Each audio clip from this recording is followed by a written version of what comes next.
What's going on, everybody? Welcome back to the Celtics Daily Channel with me, Mike Zakarian, as we continue to dive into Boston's now relatively slow NBA offseason. Just a few weeks away, honestly, even less than that, a couple weeks away from the Celtics reporting back to camp. We already have had players back at practice, which we'll talk about here in a little bit. And then, just like almost, 6 weeks away from the start of the NBA season when we start getting into the nitty-gritty and see how these Beantown boys can handle a full season without their best player, Jason Tatum. But before we dive into everything, just a reminder, do me a favor, if it's your first time here, or if it's not, hit the subscribe button if you haven't done so yet. It's been fun watching the community grow. Keep it cooking. Keep it cooking. Speaking of keeping it cooking, we're going to start with some Kawhi Leonard stuff. And again, I do think this tangentially relates to the Celtics because we're going to see I think some big shifts league-wide. We also might see Kawhi hit the free agency a little bit sooner than we thought. But this Clippers story has continued to unravel at a rate that seems wild, right? So for those that haven't been locked in, just like a quick refresher here with how insane this has gotten in a very short amount of time, right? So Pablo Torre finds out, the investigative journalist Pablo Torre in his podcast basically uncovered this thing where it seemed like Kawhi was making all this money for doing absolutely nothing, getting paid by a fraudulent company that is now under investigation by the SEC and every other letter acronym that you can come up with for just like wire fraud, for all the different types of frauds, right? So Kawhi was making $28 million. He had a 4-year, $28 million contract with this company to do literally nothing. And like, just to put this in perspective, you see our guy Jason Tatum, right? Maybe not the best commercial actor, but if you're watching NBC Sports Boston, if you're watching any sort of local hometown Massachusetts type stuff, you're going to see Tatum in a ton of different type of advertisements, right? Whether it's on billboards holding a basketball or whether it's him flexing his acting chops, right? That's what you get paid to do in those deals. I don't think it's surprising for elite players of homegrown team or home teams to have advertisements. Oh, right, you see it all the time with the Patriots, with all these teams. None of that part of it is surprising. However, Kawhi was getting paid far more money to do literally nothing. He did not appear in any single advertisements, did not do a single thing for this company called Aspiration. Not even a tweet, nothing, not a billboard, not a tweet, not a commercial, nothing. And he was making more than he makes with his shoe deal in New Balance, right? With New Balance. So it's uncovered that this was basically Steve Ballmer, who allegedly invested $50 million into this company. And then just so happens, Kawhi makes $28 million for doing nothing and then also gets $20 million in stocks. So for you math nerds out there, that's 48 of the $50 million, right? Then it's uncovered that this company, this is what the most recent episode, did not have enough money to be able to pay the 1.75 installment that Kawhi gets paid, because he gets paid quarterly, 1.75 every couple of months. Right? But this is what happens. They don't have enough money because why? They're a fraudulent company. So guess what happens? Minority owner, guy who works for the Los Angeles Clippers, Steve Ballmer's old roommate from Harvard, Dennis Wong, who not only is a part of the Clippers, his daughter works for this company, Aspiration. He personally invests in this company in December of 2022 when not only did they have no money, they were doing 2 different rounds of layoffs in 2 weeks. And what massive rich person is investing $2 million? That's what it was. But anyways, he invests $2 million in December of 2022 when it was clear this company was going under. Just so, and then, so he does this on, I'm sorry, lost my train of thought. Invest the $2 million, and then 5 days later, or 9 days later, whatever it was, magically, Kawhi is paid $1.75 million. Dude, smoking gun, it's a fiery gun. So, in all of this drama to say, this means the Clippers could be in just massive trouble. Now, we already know, right? Like, their first-round picks don't exist until 2030 anyways, because they traded Paul George, who, again, Kawhi would only go to the Clippers if Paul George also came with them, the Oklahoma City Thunder have all their picks, right? That's how OKC got Jalen Williams. And they still get so many more pick swaps. So they don't have picks till 2030 anyways. It might not be till 2033, 2034.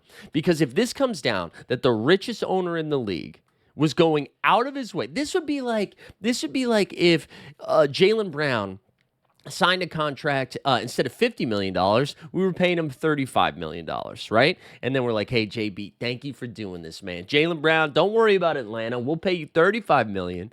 But we're also going to do a little sneaky sneak. How do you feel about Papagenos? Oh, you don't like Papagenos? Well, good news, Jaylen Brown. You don't have to do a Papagenos commercial. You don't have to do a Papagenos tweet. You don't have to eat a damn Papagenos pizza because we're just going to give you an extra $15 million. So we'll still make you whole. And what that allows them to do is keep enough space, and it allows them to do a couple things. Keeps enough space that they're not in the second apron, or that maybe they get into the second apron, but the penalties are a lot less severe because it allows them to get into the second apron by getting guys like Drew Holiday. Hey, Drew, listen, I know we're way over the cap, but because our guy JB helped us out, you can stay. Or Porzingis, you can stay, right? It makes things so much easier, and we've seen how the Celtics have had to handle this offseason by just lopping off contracts. Like, they're still not done, right? They've cut so much salary. They've gotten rid of Porzingis and Drew Holiday, and they still have to make another move to get under the cap. While Steve Ballmer, on the other hand, and the Los Angeles Clippers allegedly are just going right around. Circumvent is the word. Circumventing the salary cap in the CBA, so that they can make these moves. So if this is to be true, and if this is to be proven, and here's the thing, the NBA has hired like basically the men in black to figure this out. So I think this is probably not going to get settled until a very long time from now. Very long time being like the All-Star break. I think it's going to take a while. I don't think, unless Pablo... shout out Pablo, dude. Like, especially in this dead zone in the NBA, he's just out here just dropping nuggets. If you haven't checked it out, very entertaining stuff.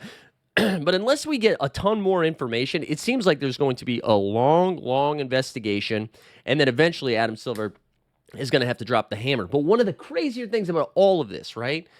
Steve Ballmer, who just, by all accounts, like a well-liked owner within the league. I bet if you ask Clippers fans, they like him because he opens their own arena, so they're not sharing the Crypto.com arena with the Lakers anymore. They get their own place, the Intuit Dome. It's got 1 billion toilets, which he's talked about a lot. But they also, they created the wall, right? The fan experience, where they keep the tickets. They keep the tickets cheaper so that more fans can get in there. But the rule is, if you're on the wall, you got to stand the whole time and yell your ass off. Like, it's a lot of forward-thinking stuff. Not only that, they host the All-Star game this year.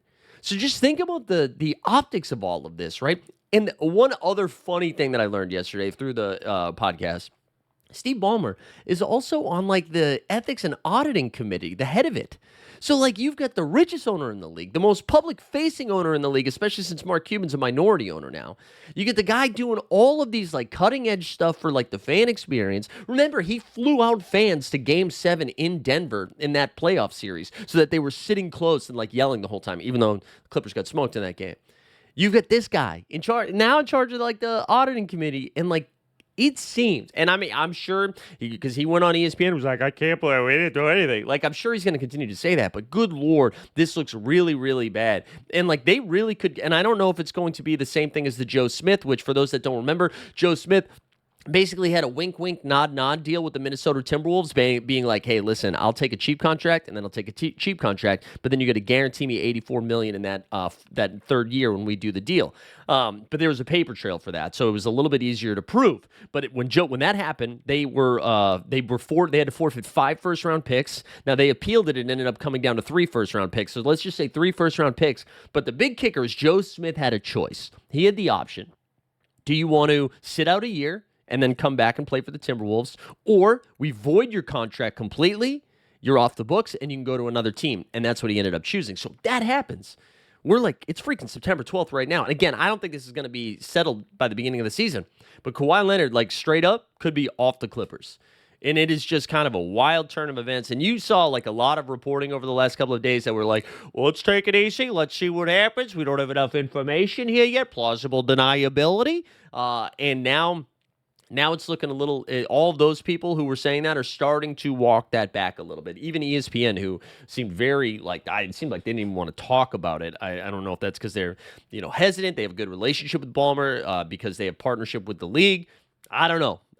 But it seems like people are starting to walk that stuff back a little bit.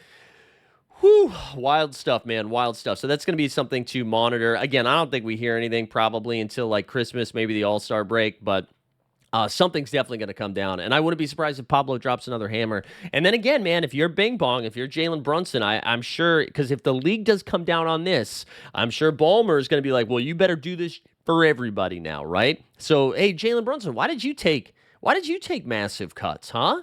Does he have to play with dad?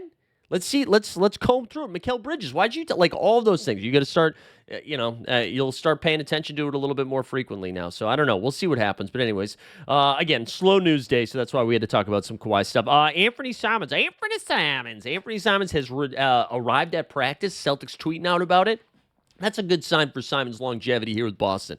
I feel like the Celtics were very hesitant to say anything publicly about Simons outside of like, we're happy you're here. And so to share a photo on the gram and on Twitter of him out there at practice, I think that's a good sign. Seemed like a lot of the Celtics are returning to the gym, getting ready to go. And I do think, like, again, from a fantasy perspective, I'm pretty excited about Anthony Simons this year. I don't know, again, how long he is for Boston, just for all of the reasons we've outlined so many times. But, making $27 million, being an expiring contract, I'm sure teams will be interested in getting some sort of like electric scorer like him as you get closer to the end of as you get closer to the trade deadline, especially being a guy that does not have more years left on the deal. So if you're trading for him, you're trading for him for right now, and that's kind of it. But again, I think Simon's just like an electric scorer, averaging last season 19 points per game, right? 42% for the field, 36% from three. But man, that three is on volume, right? Last year, averaged 8.5. Listen, this is crazy. Last year, averaged 8.5 three-point attempts. Year before that, 8.8 attempts a game, 9.1 the year before that. So he clearly has the green light to let it chuck. His best three-point shooting percentage was 39% 2 years ago, but he lives in that 36 to 40% range. And again, you imagine with Joe Mazzulla, he's going to have the green light. Also, speaking of Joe, real quick sidetrack, Neemias Queta was at some event. He was hosting an event. I know Noah Dazelle was, I think, reporting on it. And our guy, Joey Maz, showed up and was talking with Queta on stage. I got to tell you, man, like, as weird as Mazzulla can be sometimes, and I know some people have some questions like, can you do it with this type of roster? Like, hey, yeah, you inherited a team that had just gone to the finals from Ime Udoka because, well, Ime Udoka, right? And then it's like, yeah, of course, man, you won a championship, but the team was already created, right? It was already coached up. What can you do now when things are a little bit tougher, right? And I'm not saying they need to go to a finals to prove that he can coach, but can he take this roster and overachieve with it like we've seen Brad Stevens do so many times, like we saw Ime Udoka do? Can Joe do that, right? So we will really learn. But, man, he seems to be doing the right things from, like, the team-building aspect. I'm not talking about, like, X's and O's, but you see him, like, there was a report that he was out in Colorado with Derek White for a weekend, just, like, going to his event and hanging with his family. Now he's with Queta. Like, we saw him show up at JB's stuff. He and Tatum have been together. Also, Tatum was doing some workouts at Duke with our guy Cooper Flagg the other day. I don't know. Cooper Flagg, New England native, Maine boy. Just come on. 4 years from now, get Cooper back to Boston. Get him. We don't even have to trade for him. Free agency. Let him just come here. But anyways, it seems like Mazzulla doing a really good job of just like the community building aspect of all of it. You love to see it. Let's look at some of these young guns, all right? The Maine roster was announced. The young guys of Maine. Oh, my God. Did I, like, leave? Yes, of course I did. Oh, no, here we go. So here are the 9 players that are, and this is, again, according to the CelticsBlog.com, 9 players that are expected to play for the Maine Celtics. Also, Phil Pressey, the coach. I believe he played for the Celtics for, like, a hot minute, right? And is he from Georgia Tech? Am I making that up now? He played for 2014 to 2016. Oh, Missouri. But the little lefty, right? Played 148 career games. Anyways, Pressey coaching this team.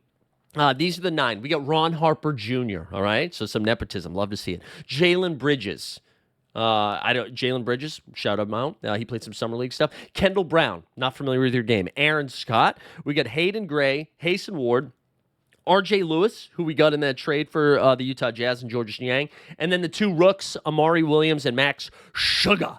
So these are pretty good, except for Lewis. Again, this is reporting from Celtics blog. Except for R.J. Lewis, who the Celtics traded for. Like I said, All of these players have previously played for the Maine Celtics or the Celtics Summer League team, so that's they've got some history there. But there you go. That's your young guns. I do wonder if we see Amari Williams at any point get the call up. Like, do we see? I feel like out of all of those guys listed, I mean, Ron Harper Jr. is a little interesting, and so is Aaron Scott. But I think Amari Williams, just based on like the lack of front court depth that we have and talent, I do wonder if you see some Amari Williams going back and forth. That'll be something to monitor. I am like intrigued by him. I know it's a second round pick, and they very rarely pan out to anything massive, but I liked his game. Seemed like he has some upside there. So be curious to see if he makes a run. But that would be really it. All right, let's get into some of your comments from yesterday's stuff where we talked about Trae Young, which I'm sure that pissed off a lot of people. But again, just to reiterate that, like the Jaylen Brown was out there kind of being not closing the door on the potential of going to Atlanta.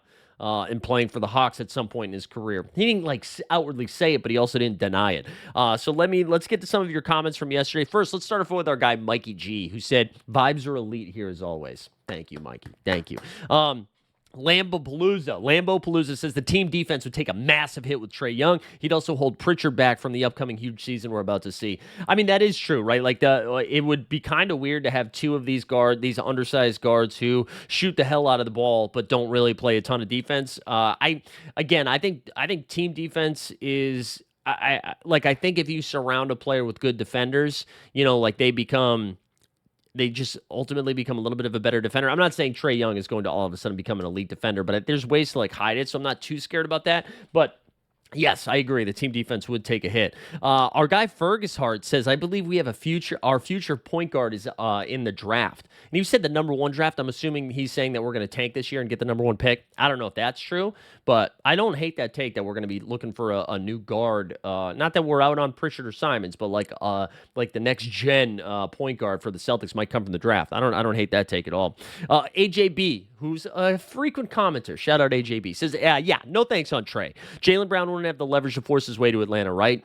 Not with 3 years left under his contract. Contract negotiations take field goal percentage into account, so it makes sense why a lot of players don't take the last second heave, but KD had no excuse. LOL, he gets paid no matter what. Yeah, agreed with that. Yeah, I don't think JB would force his way out. But again, I mean, he can. Like, when you're saying, like, he does... Like, any player could force their way out, right? Like, yes, he does have years left on his contract, but he could just be like, hey, man, I don't want to be here anymore. And when that happens, that affects team dynamics. And if he, like, wants to force the trade, he could. Now, the Celtics don't have to do it. They're not forced to do it. But I think if he indicated that maybe he has a great year this year and he's like, I'd like to be a number one guy. Like, I don't care about team ball. Like, I think I could win as the number one. I don't think he doesn't seem like that, though. And he and Tatum, that seems to be more a media-driven thing, being like, oh, yeah, who's the number one? Like, I don't think they care. It's not like their stats suffer. Both of the, like, we've seen Jaylen Brown average over 25 points per game already with Tatum there. Tatum's stats don't take a dive. So I don't really see that happening, but. One alternative take here was our guy Chewy, Chewy98TA28 says, I'm cool with JB leaving. I'd prefer to get a good piece, but just getting his contract off the books is a big plus. I definitely don't want Trae Young really at all because he's so bad on defense. You know what? The one pushback I would say, when people are like, I'm cool with him leaving, I'd prefer to get a good piece, but just getting off his contract, getting his contract off the books is a big plus. So, like, here's the thing, guys. You have to pay two of these guys.